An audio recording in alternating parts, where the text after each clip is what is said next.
I wonder if they'll know when they excavate your body. What will they find during the autopsy? Did you leave paintings of what you saw? Beautiful art to tell the horrors of life inside the walls. Will they see signs of the struggle for freedom you endured? Your soul will remember your sacrifice next time you wash ashore. Some of us will never be the same after hearing that watermelon pop when you hit the floor. I promise, if they allow me to live like a man of God, I'll leave behind a foundry for you to tour. On that continent, we are trying to forge a new identity for which we need each other.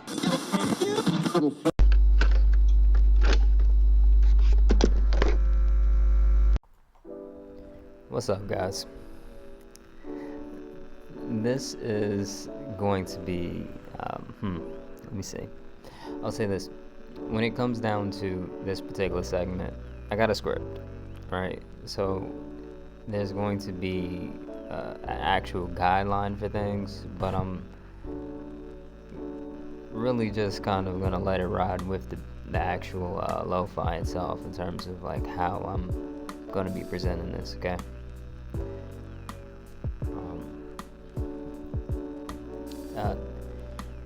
And of course, if you need to know more about the Blackbird Renaissance or the Foundry, you can check out the actual page, the videos, or whatever. I'm not gonna put any links in the description, but that's how things go.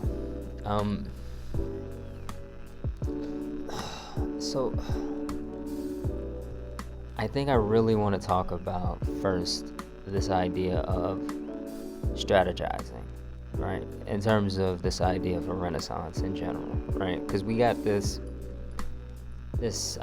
idea that kind of permeates society, like if I want to change society, then I can start a business that'll change the world, and it'll be just my business will change the world, and I think you can get really far with that idea. Honestly, I think you can get far with that or not even far. I'm saying I really mean fast. You can get somewhere fast with that idea, right? Because you acting alone, you know where you want to go, but I don't think we understand that there's a limit to how far we really can get.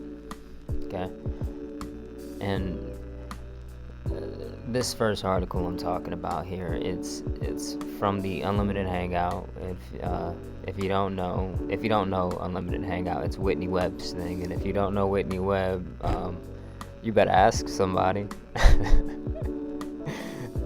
No, but this idea of what's happening in this article, the evolution of the militarized data broker.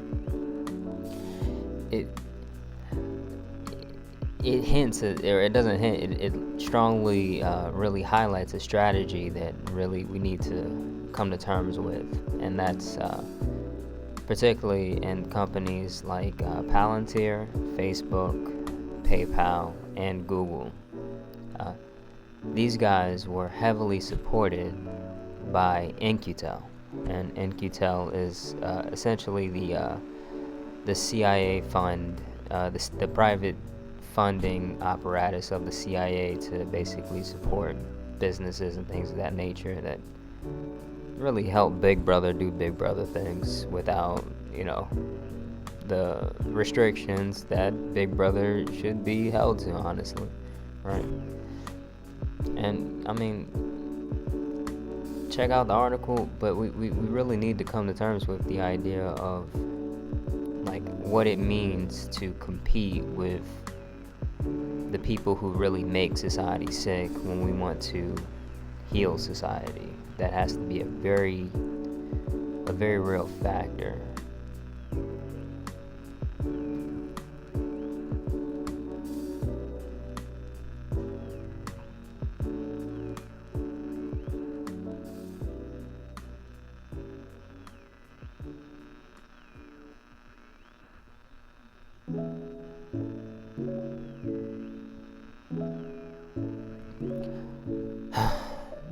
hospitalization to cure homelessness.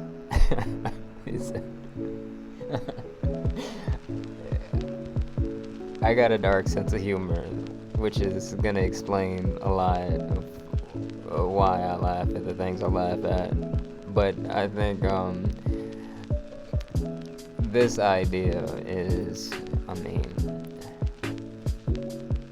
you got some serious mental health problems yourself if you think that this is something that really needs to be done in society to help society in any way, shape, or form. And I mean, I highly suggest you work it out, honestly. But I think what's really important with a lot of these guys who kind of may have at least some, like, they even like kind of have some sympathy towards this idea, even if they're not like full-out psychopaths.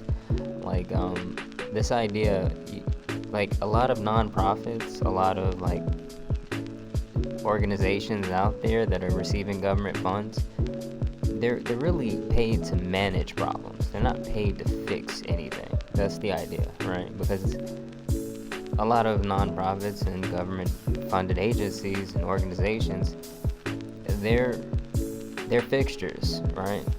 And they're fixtures so that politicians can point to that and say, hey, look at what we're doing. And the foundry itself, the idea, the concept, it changes. It changes all of that.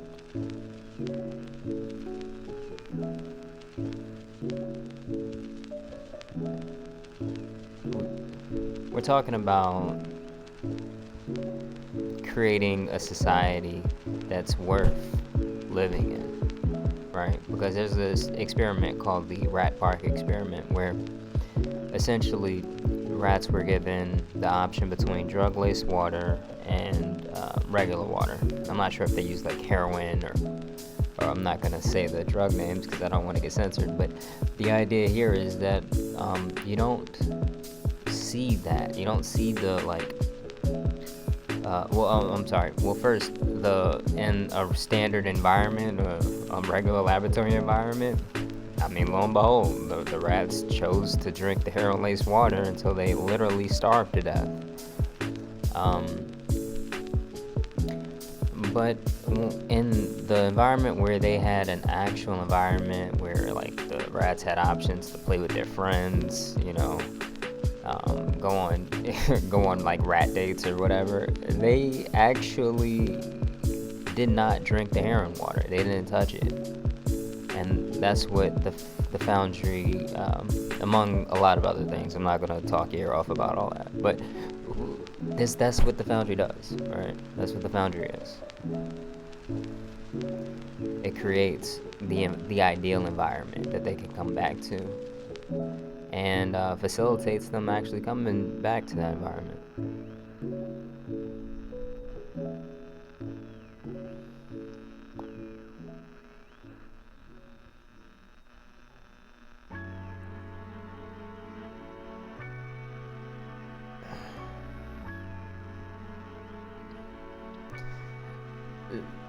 This article, the world's data center is the capital. I mean, I don't know where to start, honestly. It's insane. It's just absolutely insane to me that data centers can come up and politicians can still button up their suits and come out on stage and say something. And I mean, just it is a miracle in itself. But the guys, the podcast bros out of particularly the Rogan sphere, and I don't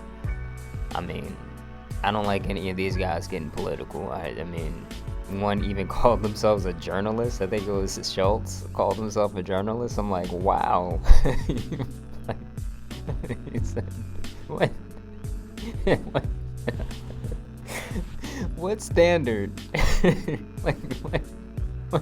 What standard for journalism have you really come to this conclusion about this title that you've given yourself. Because okay, I'm sorry, I got distracted. Dang it. Okay, so the idea of like AI data centers, right? The foundry is essentially a way to tackle this in so many different ways, but the number one thing is to realize that our relationship with technology needs to change, right? And that's one thing about the foundry zone, right? The zone, not the community land trust, but the zone itself. There is going to be a tremendous reshaping that takes place.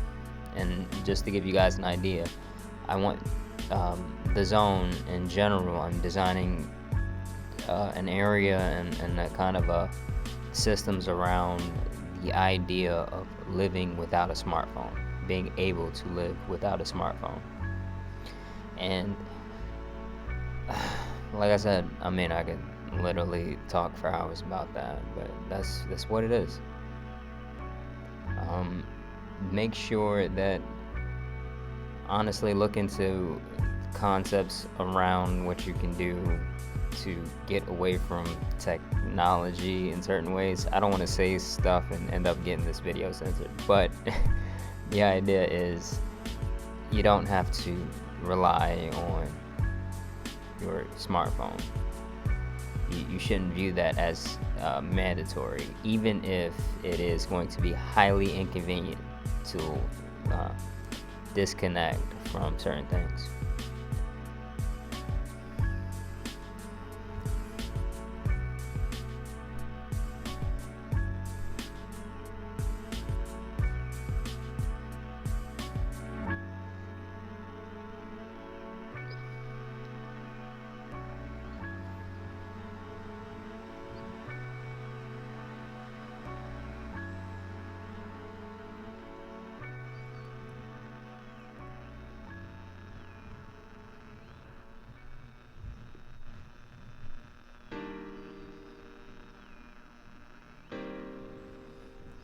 I can literally see, just imagine a plane flying across the sky right here. Just imagine it.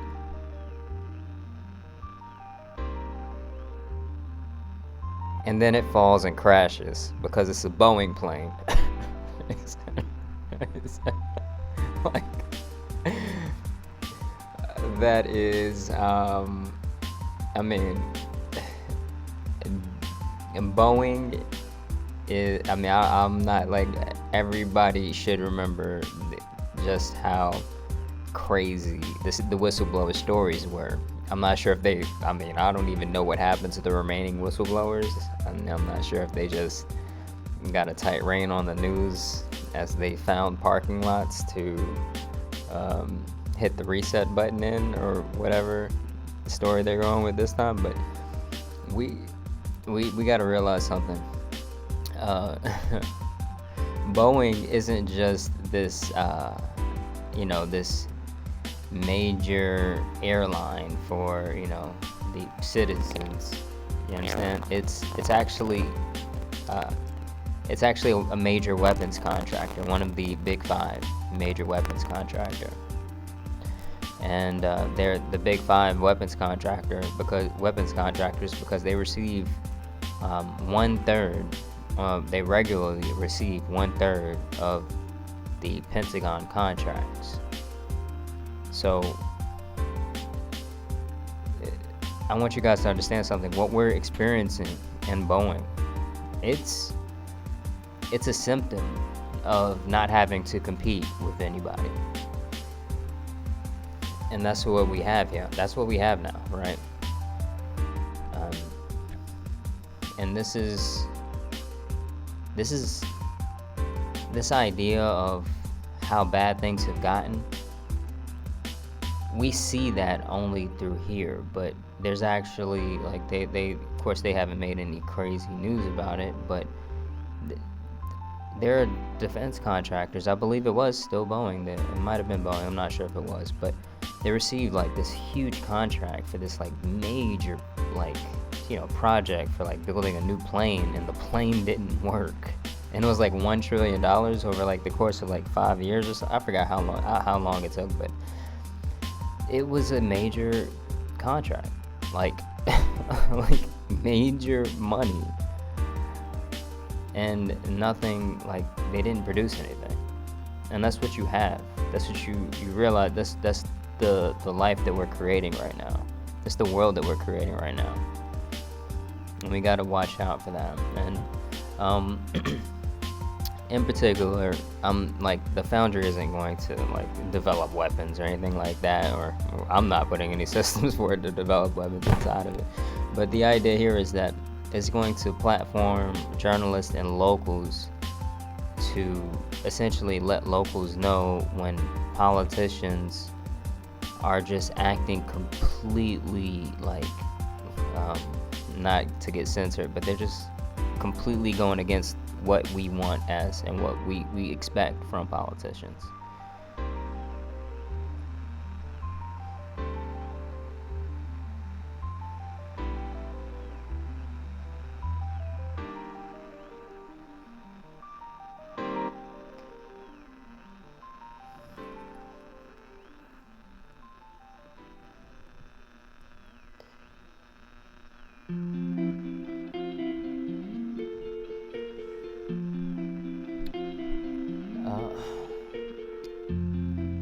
Water isn't like a story that you're gonna hear in like the news until it's, or from politicians, until it's way too late, right?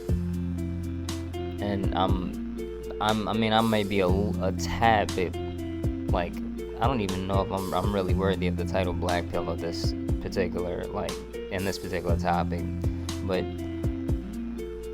when you guys get like, I've driven around the country and I've seen in at least, I want to say 2 separate occasions, I've seen signs posted on water fountains that said not safe for drinking. Not safe, just not safe. You can't drink this water. And I don't think people understand, like, if things get that bad, they're like, politicians aren't gonna like tell you when things are, when they can save and turn things around. They're gonna tell you when there is no turning things around, and it, like, the the poorer communities have been actually getting water directly from the sewage treatment facility. You know what I'm saying? Like that's when they tell you. That's like, you gotta understand that idea. And there's a quote, we'll know how much water is worth when the well goes dry. And that right there is emblematic for what we need, right, in terms of our mindset around a lot of these things, because we can't negotiate away things like water, things like air. These aren't things that we can sit there and haggle with businesses about. And I'm just had to rein myself in before I got censored or kicked off. but you gotta watch that. You gotta watch that. These businesses, these corporations that say, "Oh, we can't trample on their rights." I'm like, yeah, okay. But anyway, the idea of the foundry, it comes in with, the sandbox that kind of really contains like regulation around finding solutions. And it's important because regulations are really good, but they're not always good.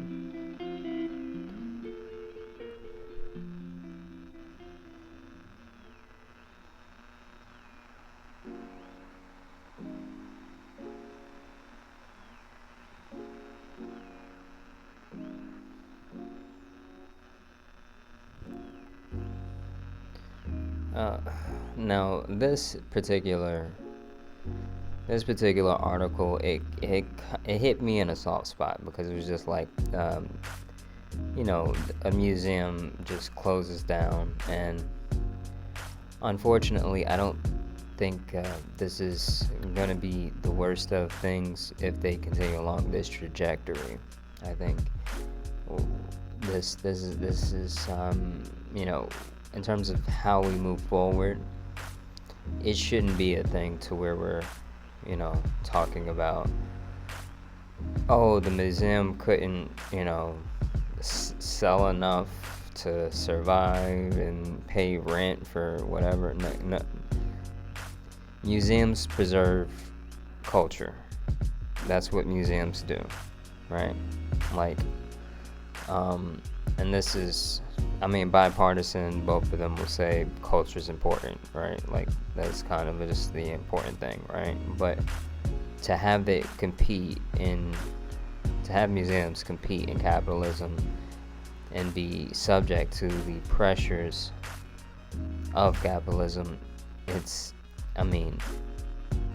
not a smart move, right? It's kind of like, oh, well, this is how things are done here. It's ignorant. It is. And we got to think about something. We need a demographic, a new demographic of middle class artists, right? And that's going to be so instrumental. So let's not negotiate away from that.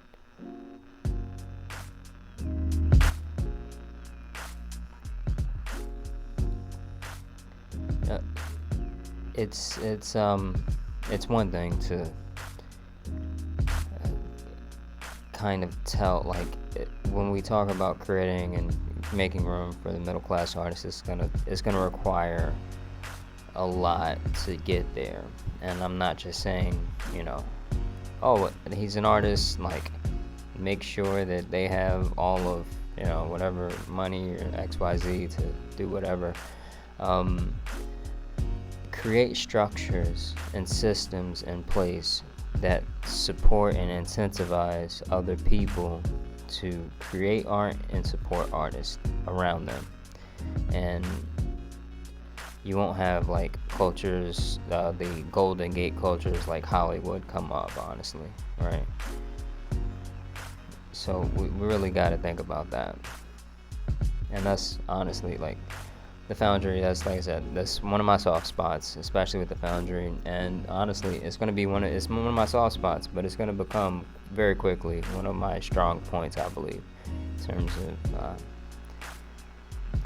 it's like a lot of people can't see gold in the rough, but that's what I see when I see a lot of these communities.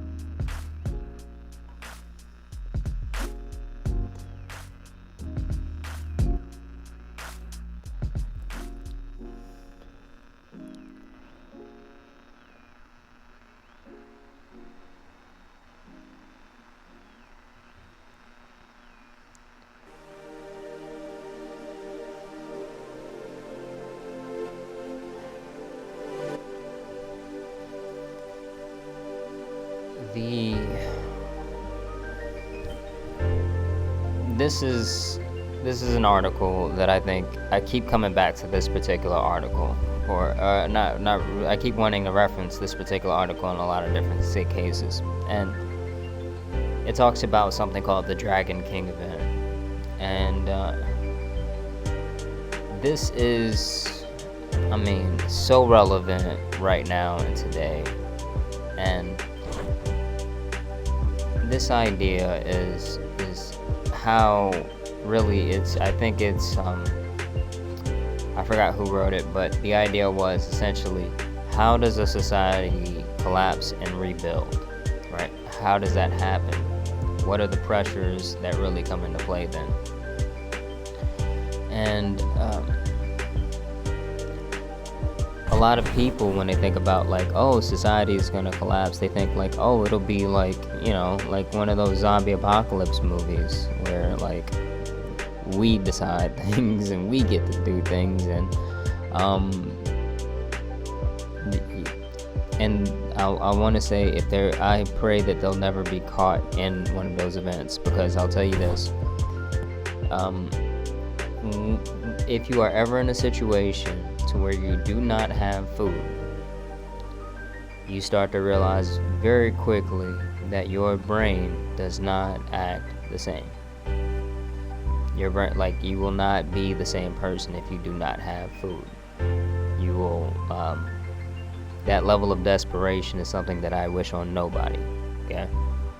And I think there's a lot of people who are waiting and willing to capitalize on a society of desperate, struggling people. And that's one of the pressures that I really see taking part right now in terms of what's happening today, even especially with this administration. But I think we got to realize, like, the events, how to counteract that. It's simple, just having more interactions between local people who are your neighbors. That's what counteracts that, because you guys are more likely to come up with solutions and systems and things like that definitely, like, will be more appealing to you than these guys, these weirdos like Elon Musk and Peter Thiel and all of these guys. But they do, I think, have plans. That's the most important part of this. I think they really do have plans.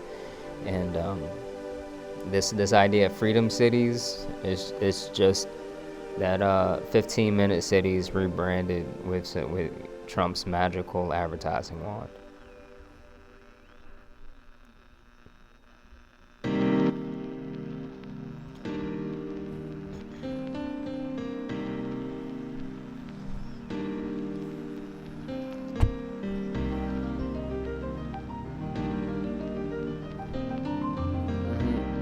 Okay.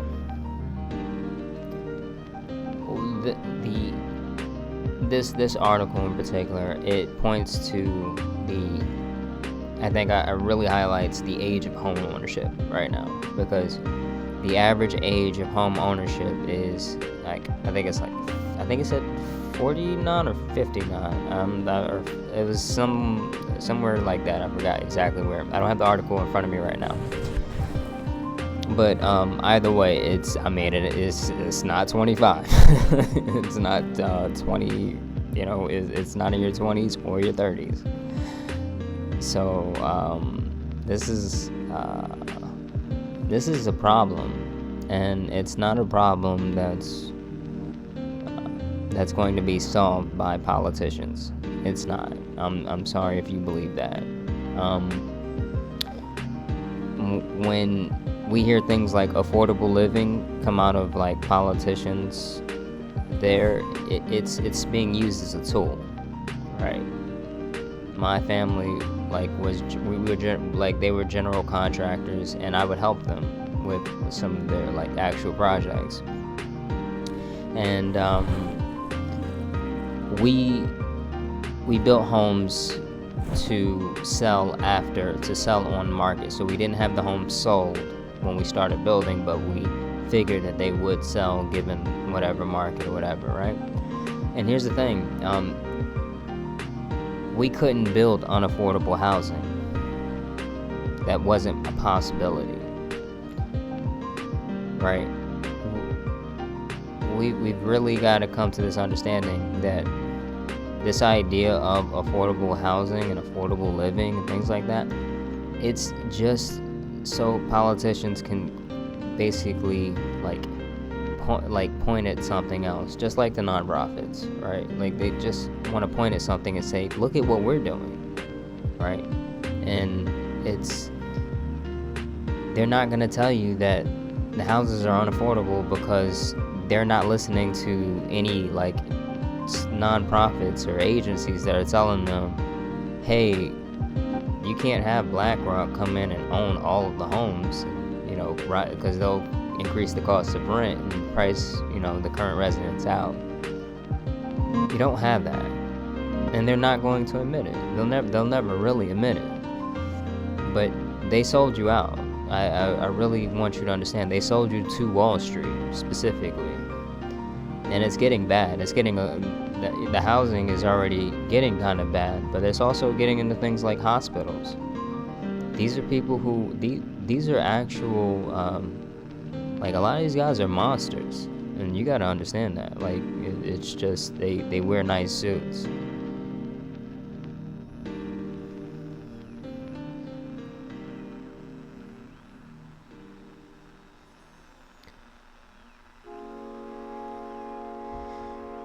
And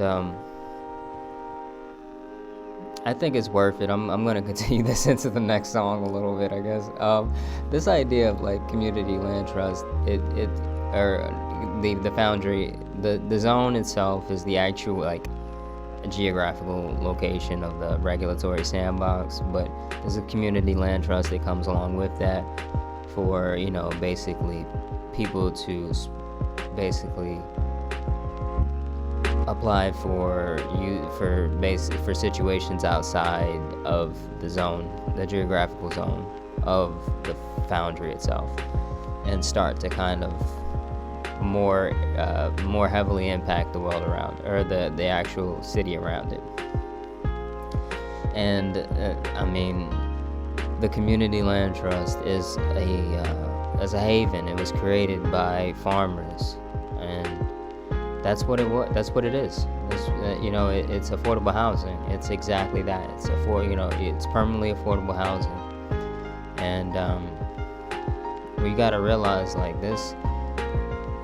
We can't keep placing band-aids on this problem. We have to literally stop these people from selling you out.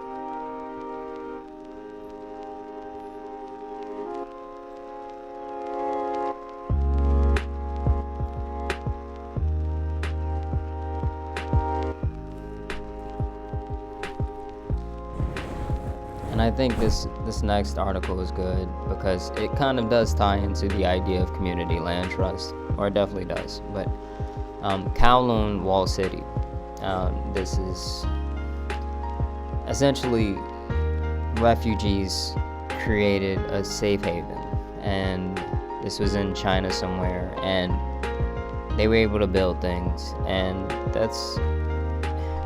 it felt good, you know, to see that. I really like that idea. One, because I like experimentation. Two, because obviously I obviously want to build. You know, like it's obviously what I'm looking to do. And, that idea was pretty cool. And this is what it does here, right? Like, so as the foundry zone itself would basically extract what is fundamentally sound about the regulations and start to experiment and then introduce new ideas to be applied throughout the city through the community land trust, and of course like partnering with like building officials and things like that. But you know, it'd of course be a lot safer than what we'd see in Kowloon City, or this particular development, because this development apparently, right, like I don't know, you never really know when you hear about China and Russia through the US lens, but apparently this place became a ghetto and they tore it down because of that. So I mean, it's a very beautiful place, and highly recommend checking out the whole story behind it. some good YouTube videos, and haven't seen any bugs, but it's pretty cool.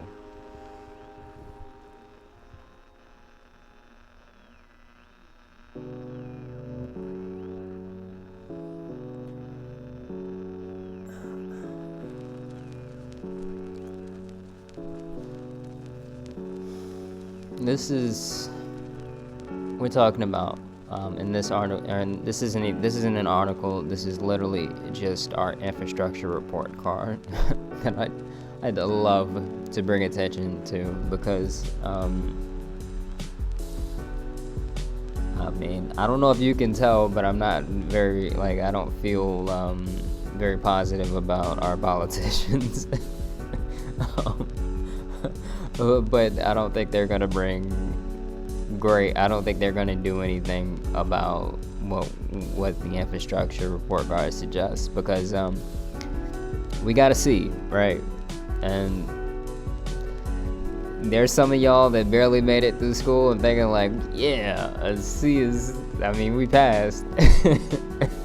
And I want to remind y'all, these are our engineers. These aren't like, these aren't some kind of like third party entity coming in to like evaluate.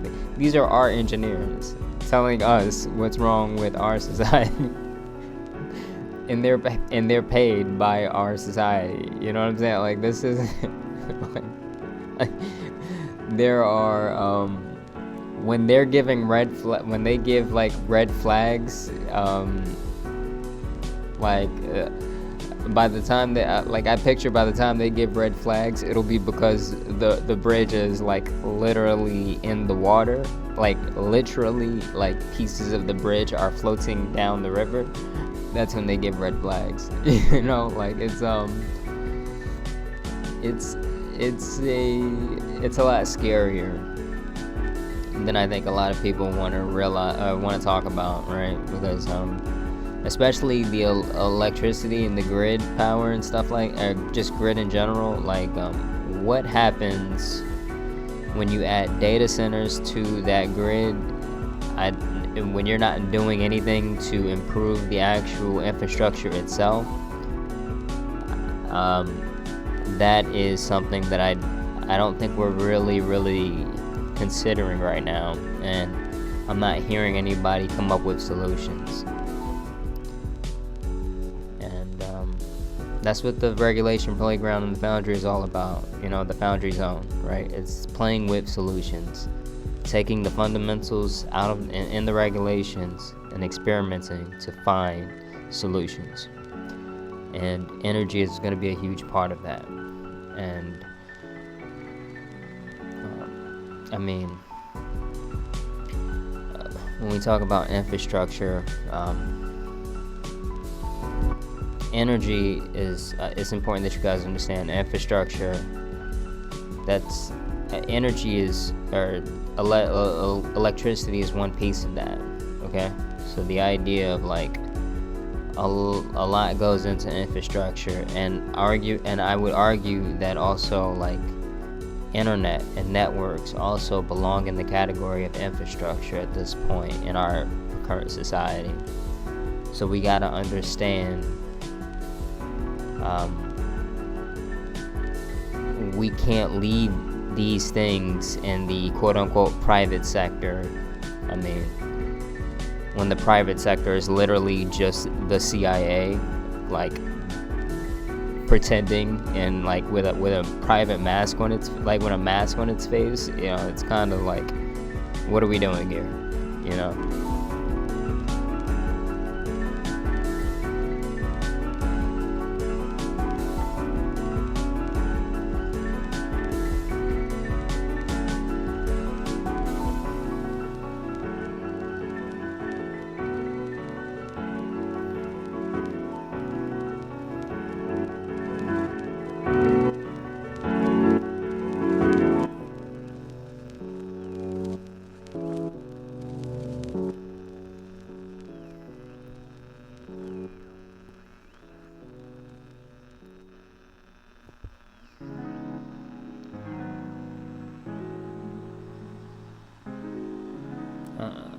So, Mom Donnie wants to essentially provide free buses in New York City.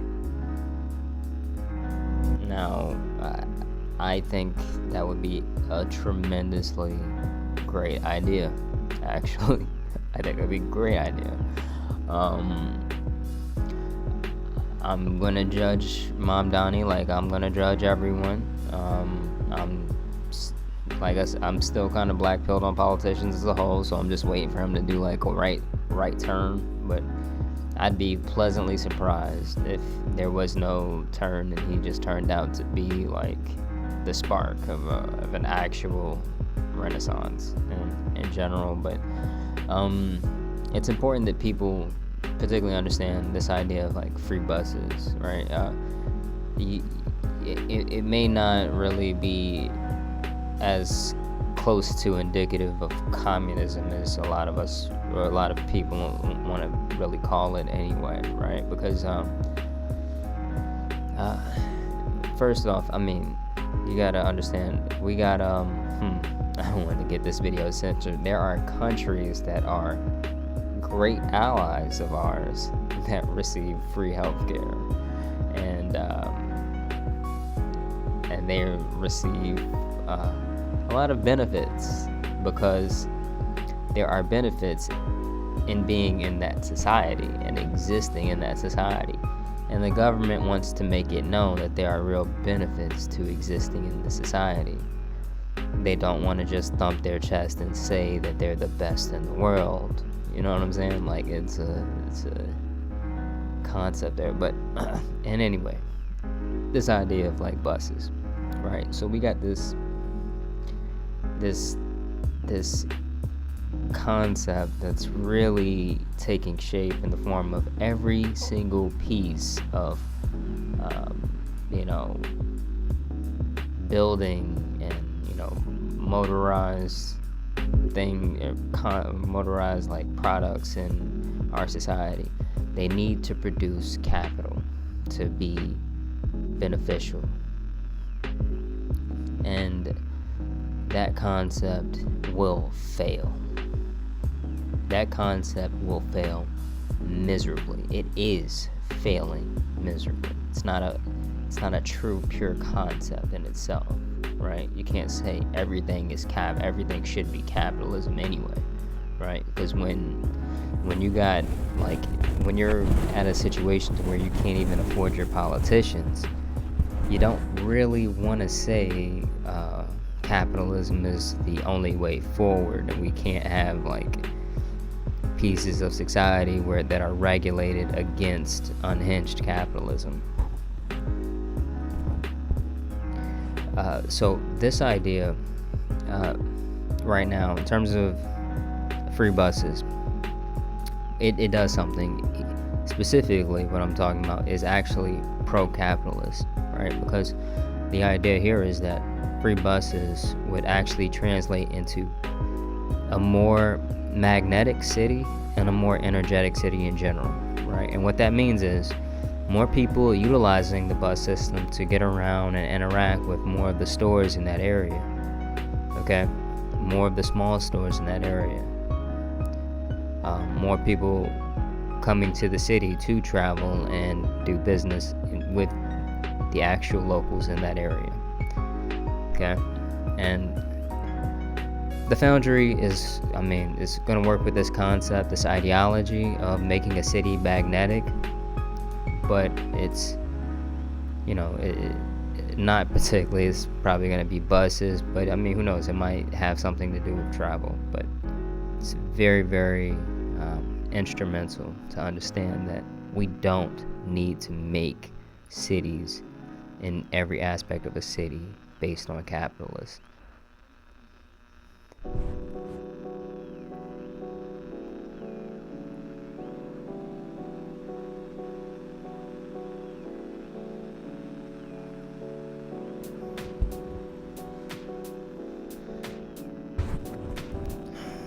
So,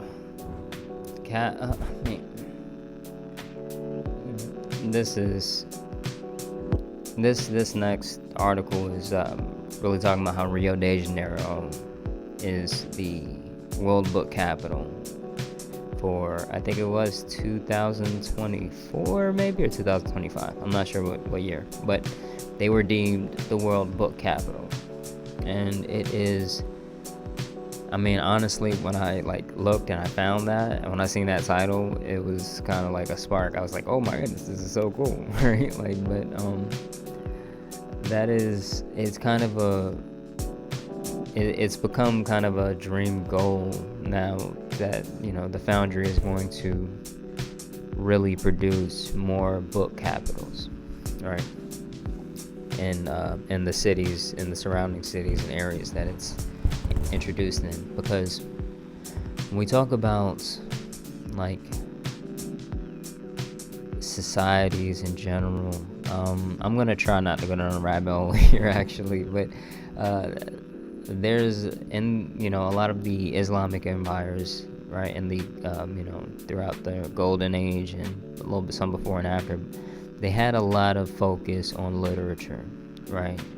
They had a lot of focus on reading and writing, of course, but something else they had to focus on was translating books, having books translated.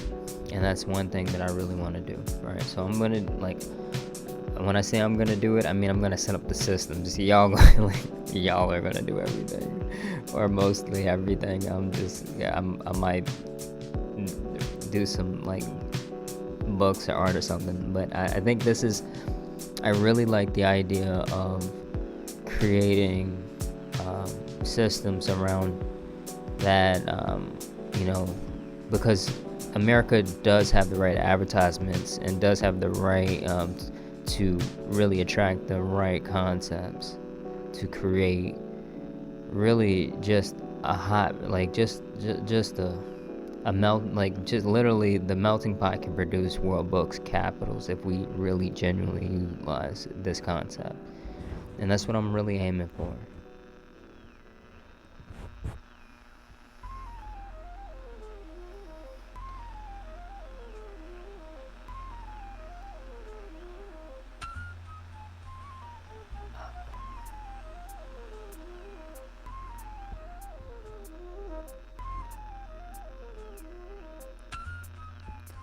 So, art is, like I said, when we talked about that little museum segment earlier, like I said, art really does, our art and creative pursuits and just creative people in general, they do kind of they have developed I have developed a soft spot for this particular populace, because when it comes down to the power, and like I said, I don't even know if this is considered a soft spot. Is it a soft spot when someone traveling a boat sees something on the side of the river and notices that it's really it's actually gold, and regardless of how populated the river might be, you see the gold, it's gold. It's just somebody just is waiting for a jeweler to present it to them to give them their riches. And that right there, this idea of art to translate a message, I think is one of the ways that I view as polishing off the gold to present it. This is essentially a lady actually going in and selling, not selling, but creating an art exhibit out of literally just taking the concept of money laundering and teaching people throughout the museum exhibit. And that idea is so powerful. It's so tremendous, because when you pair artists with different people like investigators, journalists, researchers, teachers,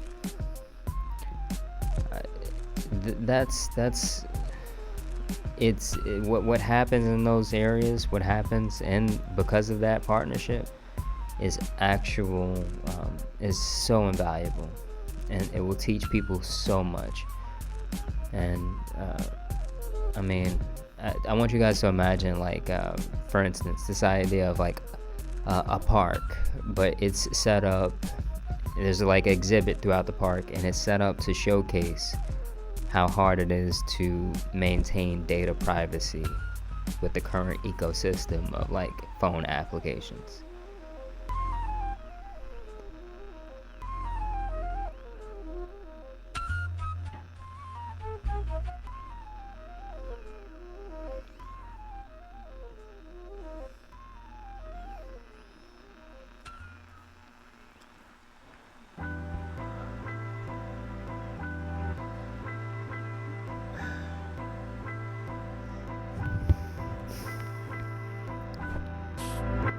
The Pandora Papers, for those that don't know, I feel like you've heard about it. This is kind of the investigation of offshore money that was done that really exposed a lot of politicians.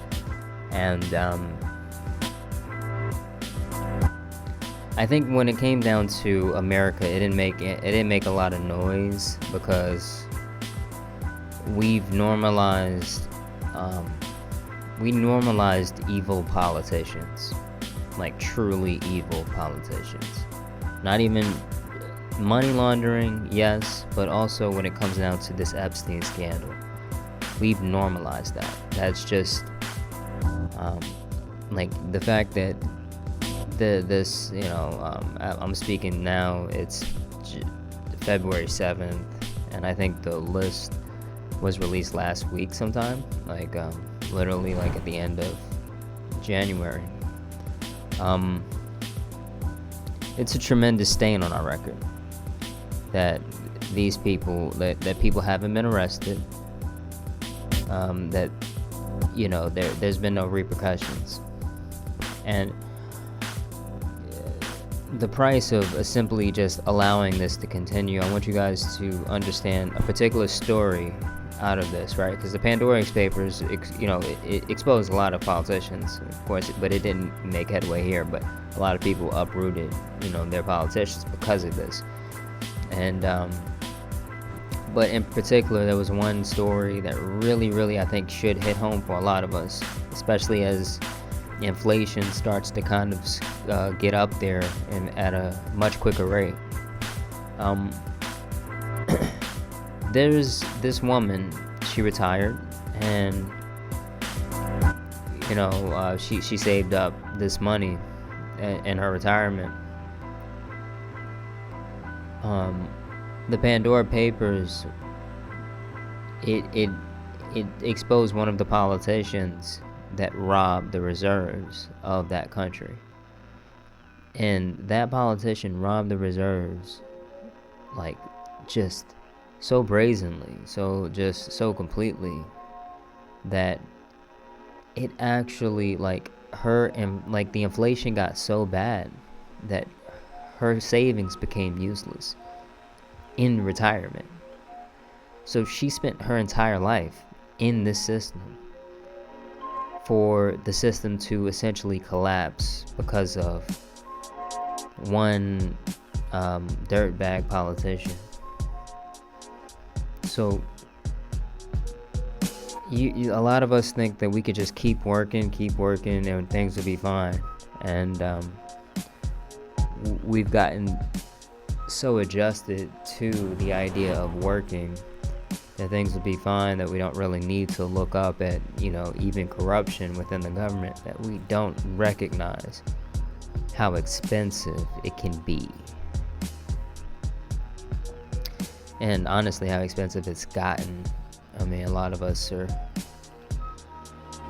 incentivized to keep working because it's, if we don't want to end up like one of the, the people like actually like out on the street. So we'll just keep working, right? Like that's how the system works.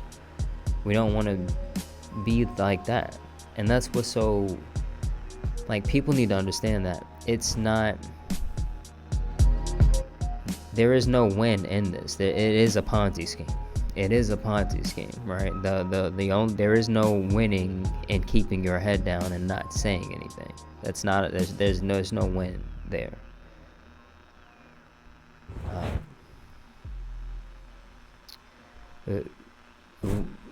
we are. This is why America is. No matter how imperfect and how even if you guys have gotten this idea like, oh, he's so black-pilled, America is actually perfect for. It's a perfect soil for this idea for the foundry.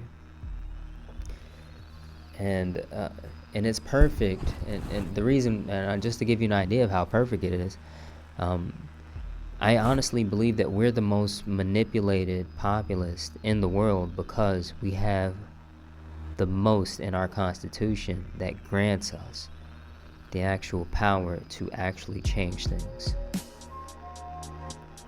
So there's a very real reason why we are experiencing the life that the society that we're currently existing in, right? Like, they need to make sure that we are constantly distracted, because when we wake up and actually look around and understand what we can do, the game is over for them, for all of them. So this idea of like me going around like, you know, I've talked to a lot. I've talked to a lot of nonprofits and politicians, and I've come to the conclusion that these people aren't, like I said, they're not trying to solve anything. They're trying to manage problems so that they do their job, right? And this is like, these are more so the heads, right? They just have to do their job. That's what they're told. A lot of for everyone else, right? They can be extremely passionate about like solving a problem or handling an issue, that someone experiencing an issue, but rest assured that like, I don't care how passionate those people are, they are still just applying band-aids where there needs to be a surgical operation. Now the foundry actually hinges on the idea that it's like that people demand it, right? That's the thing, right? And I am black-pilled about the actual politicians, and honestly, I don't expect to make any friends with politicians. I'm gonna try to say that in as nice a way as possible. But when you guys, if you guys get together, that's you doing your part, right? If the foundry comes to an area, I do my part, and that's it, right? If there comes to some kind of like, if politicians and, you know, the government wants to present some kind of like brick wall, then I'm going to tell you guys that they're doing that, and I'm going to expect what you guys, or why, and I'm gonna do that with the idea of, hey, here's why I think it's irrational that this is done, and we can have a clear debate. But it's not. I am going to expect you guys to try to, or not try, but demand it. Not even try, demand it, right? Because we're not at a point to where people should be trying anything anymore. These politicians are punks. A lot of them on the Epstein list themselves, or probably on the jet, right? Like, that's the concept here, right? You tell them what you want done, and they do it. That's how this works. There is no getting in front of a suit and projecting this demeanor of superiority or competence, and I know best, so I do. Monsanto is running rapid. You're eating we're eating plastic. Let's stop. Let's really stop with all the pretense here, okay? But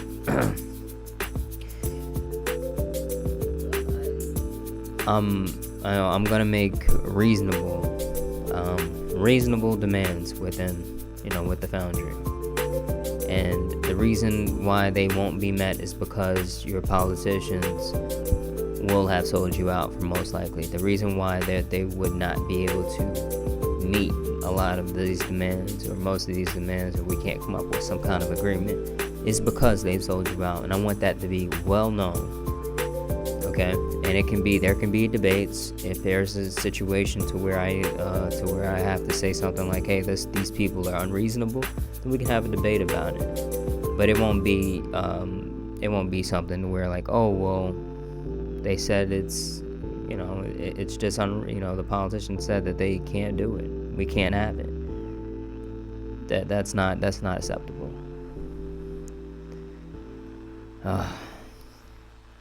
In any case, if you want to essentially hire me, right? That's what this is, right? This is what you guys do when you're demanding a foundry in your area. You're trying to hire me to go in and form the foundry and build the foundry. I want you to do this. I want for you guys to form a think tank, right? There's a lot of think tanks around here. I don't care if you don't have people in your area who haven't passed elementary school. Like, form a think tank. And that's the concept, right? If you feel like, oh man, I'm not smart enough, I'm not this, I'm not that, that's the trick. That is the trick. That is what keeps politicians able to project some kind of field of superiority when they are really sellouts and actual punks. We gotta realize that. That is the ultimate way to keep you docile. They know better than I know. So I don't care who it is, but invite 3 friends to this particular think tank, and then challenge your 3 friends to invite 3 more friends to this particular think tank. And at this think tank, I want you guys to talk about how you would repair society, one, but also how the foundry can help you repair society. And keep it away from the political, touchy subjects or whatever. Just keep it straight to like food, health, food, healthcare, technology, housing, affordable housing. Keep it to those things, right? If it starts to get kind of like, if somebody comes in with the whole but what about trans people or something like that? Like, I want you guys to sit. That's an op. That's what that is. That is literally what it is. If anybody comes in and starts all that, I don't care from the left or from the right. If they start arguing about that, then you need to view them and understand that they are opposition. They are controlled opposition at that point, and that's how they need to be treated in any future think tank meetings, or just outright banned from a community think tank meeting. I don't care what you guys do, but that's how you can hire me. That's my cost, right? Let the government give me some of that Incutel money if they need to pay me. But if anything, thanks for listening. I certainly wish you the best. Check out the links in the bio for the actual thing. I can't link anything. Sorry. Where those who perceive truth may strive to make others see. A big, powerful America, and shoot them for what? On that continent, we are trying to forge a new identity for which we need each other. With the last words on my lips, that I am a revolutionary. And you're going to have to keep on saying that.